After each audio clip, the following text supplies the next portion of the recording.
Hi friends, അസ്സലാമു അലൈക്കും. H3 Hesa വ്ളോഗ്സിലേക്ക് എല്ലാവർക്കും സ്വാഗതം. ഇന്ന് ഞാൻ ഉണ്ടാക്കുന്നത് വളരെ ടേസ്റ്റി ആയിട്ടുള്ള കോഴിയടയാണ്. ഞങ്ങൾ വയനാട്ടുകാരുടെ മെയിൻ ഇഫ്താർ ഐറ്റമാണിത്. ഇതിനായിട്ട് നമുക്ക് ആദ്യം ഒരു മസാല ഉണ്ടാക്കാം. ഈ കോഴിയടയുടെ ഫില്ലിംഗ് ആണിത്.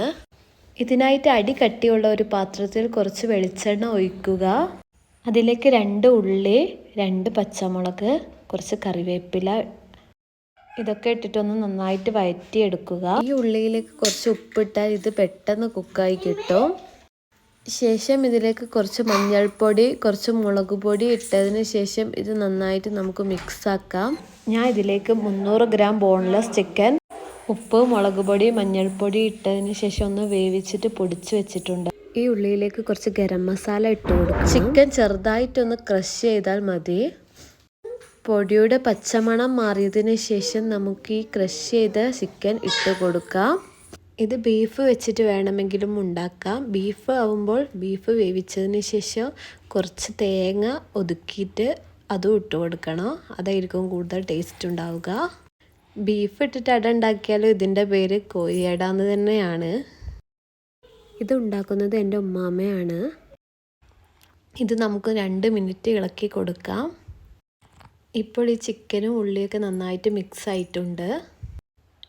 ഇനി നമുക്ക് ഇതിലേക്ക് കഴുകി വൃത്തിയാക്കിയ കുറച്ച് മല്ലിയില ഇട്ട് കൊടുക്കാം.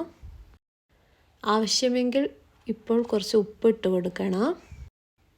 അങ്ങനെ നമ്മുടെ മസാല റെഡി ആയിട്ടുണ്ട്. എൻ്റെ ചാനൽ ആദ്യമായിട്ട് ആരെങ്കിലും കാണുന്നുണ്ടെങ്കിൽ ഒന്ന് സബ്സ്ക്രൈബ് ചെയ്തിട്ട് കാണണേ. സബ്സ്ക്രൈബ് ചെയ്തിട്ട് തൊട്ടടുത്തുള്ള ബെല്ലൈക്കൺ ക്ലിക്ക് ചെയ്തിട്ട് ഓൾ എന്ന ഓപ്ഷൻ തിരഞ്ഞെടുക്കുക. എങ്കിൽ മാത്രമേ ഞാൻ ഇനി അങ്ങോട്ടിടുന്ന വീഡിയോസ് നിങ്ങൾക്ക് കാണാൻ കഴിയുകയുള്ളൂ. ഇനി അടയ്ക്ക് വേണ്ടിയിട്ടുള്ള പൊടി നമുക്ക് കുഴച്ചെടുക്കാം. സാധാരണ പത്തിരിക്കൊക്കെ എടുക്കുന്ന പൊടിയാണ് ഞാൻ ഇതിന് എടുത്തിട്ടുള്ളത്. പൊടി ഈ ഒരു പരുവത്തിൽ കുഴച്ചെടുക്കാം. ഇനി ഇത് നമുക്ക് അടയായിട്ട് പരത്താം.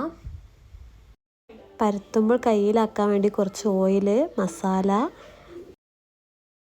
പിന്നെ ഇപ്പോൾ കുഴച്ച് വെച്ച പൊടിയും എടുത്തിട്ടുണ്ട്. ഇതിങ്ങനെയാണ് പരത്തേണ്ടത്, ഒരു ഹാഫ് മൂണിൻ്റെ ഷേപ്പ് പോലെ. ഉമ്മാമ്മ ഉണ്ടാക്കുന്നതിന് ഉമ്മാമ്മ ചെറിയ ഡിസൈനൊക്കെ കൊടുക്കുന്നുണ്ട്. പിന്നെ ഉണ്ടാക്കുന്നത് എൻ്റെ ഉമ്മച്ചിയാണ്. ഉമ്മച്ചി ഹാഫ് മൂണിൻ്റെ അതേ ഷേപ്പിലാണ് പരത്തുന്നത്. എന്തായാലും ഈ ഒരു ഷേപ്പിലാണ് ഇത് പരത്തിയെടുക്കേണ്ടത്. ഇത് ഞങ്ങൾ ബ്രേക്ക്ഫാസ്റ്റിന് വേണ്ടിയിട്ടാണ് ഉണ്ടാക്കുന്നത്. ഞങ്ങളുടെ വീട്ടിലാകെ 3 ആളുകളേ ഉള്ളൂ, അതുകൊണ്ട് കുറച്ച് മതിയാവും. നോമ്പ് തുറക്കൊക്കെ ഉണ്ടാക്കുമ്പോൾ കുറേ ആളുകളൊക്കെ കൂടിയിട്ട് ഇത് പരത്താനൊക്കെ വളരെ രസകരമായിരിക്കും. ടൈം പോകുന്നതേ അറിയില്ല. അങ്ങനെ നമ്മുടെ കോഴിയട പരത്തിയിട്ട് ഏകദേശം കഴിയാനായിട്ടുണ്ട്.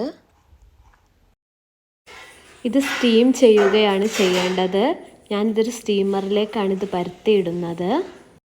ലോ ഫ്ലെയിമിൽ 30 മിനിറ്റ് സ്റ്റീം ചെയ്യുകയാണ് ചെയ്യേണ്ടത്. നമ്മുടെ കോഴിയട ഇപ്പോൾ പരത്തി കഴിഞ്ഞിട്ടുണ്ട്. ഇനി നമുക്കിത് 30 മിനിറ്റ് സ്റ്റീം ചെയ്യാം. 30 മിനിറ്റിന് ശേഷം ഞാൻ ഇത് തുറന്ന് നോക്കി. അപ്പോൾ ഇത് നന്നായിട്ട് കുക്കായിട്ടുണ്ടായിരുന്നു. സ്റ്റൗ ഓഫാക്കിയതിന് ശേഷം നല്ല ചൂടോടെ തന്നെ ഇത് ഓരോന്നായിട്ട് വേർതിരിച്ചെടുക്കണം. ചൂടോടെ തന്നെ ഇത് വേർതിരിച്ചെടുത്തിട്ടില്ലെങ്കിൽ ഇത് ഒട്ടിപ്പിടിക്കാൻ ചാൻസ് ഉണ്ട്. നല്ല തണുത്ത വെള്ളം ഇതിൻ്റെ മേലേക്ക് ഇങ്ങനെ തളിച്ചാണ് ഇത് നമ്മൾ വേർതിരിച്ചെടുക്കേണ്ടത്. ചൂട് തണിഞ്ഞിട്ട് ഇത് എടുക്കുകയാണെങ്കിൽ ഇത് നന്നായിട്ട് ഒട്ടിപ്പിടിച്ചിട്ടുണ്ടാവും. പിന്നെ ഇത് ഈ ഷേപ്പിലൊന്നും ആയിരിക്കില്ല കിട്ടുന്നത്. അങ്ങനെ കോഴിയടയെല്ലാം നന്നായിട്ട് വേർതിരിച്ചെടുത്തിട്ടുണ്ട്. ഇനി ഇതിലേക്ക് നമുക്കൊരു അരപ്പുണ്ടാക്കണം. അതിനായിട്ട് ഞാൻ ഒരു തേങ്ങയുടെ പകുതിയാണ് എടുത്തിട്ടുള്ളത്. അതിലേക്കൊരു 4 ചെറിയുള്ളിയും വലിയ ജീരകവും ഒരു നുള്ള് ചെറിയ ജീരകവും ഇട്ട് കൊടുക്കുന്നുണ്ട്. ഇതൊക്കെ ഇട്ടിട്ട് നന്നായിട്ടൊന്ന് അരച്ചെടുക്കുക. നല്ല പേസ്റ്റ് രൂപത്തിൽ അരയേണ്ട ആവശ്യമില്ല, ചെറുതായിട്ടൊന്ന് അരച്ചാൽ മതി. കുറച്ച് മഞ്ഞൾപ്പൊടിയും ഇടണം. വലിയ ജീരകം കുറച്ചധികം എടുക്കണം, ചെറിയ ജീരകം കുറച്ച് മതി. ഇനി ഒരു പാനിലേക്ക് ഇതിങ്ങനെയാണ് അരക്കേണ്ടത്. ഇനി ഒരു പാൻ അടുപ്പത്ത് വെക്കുക. അതിലേക്ക് കുറച്ച് വെളിച്ചെണ്ണ ഒഴിക്കുക. അതിലേക്ക് 3-4 വെളുത്തുള്ളി അരിഞ്ഞത് ഇട്ട് കൊടുക്കുക. ഈ ചെറിയുള്ളി നല്ല ബ്രൗൺ കളർ ആവണം.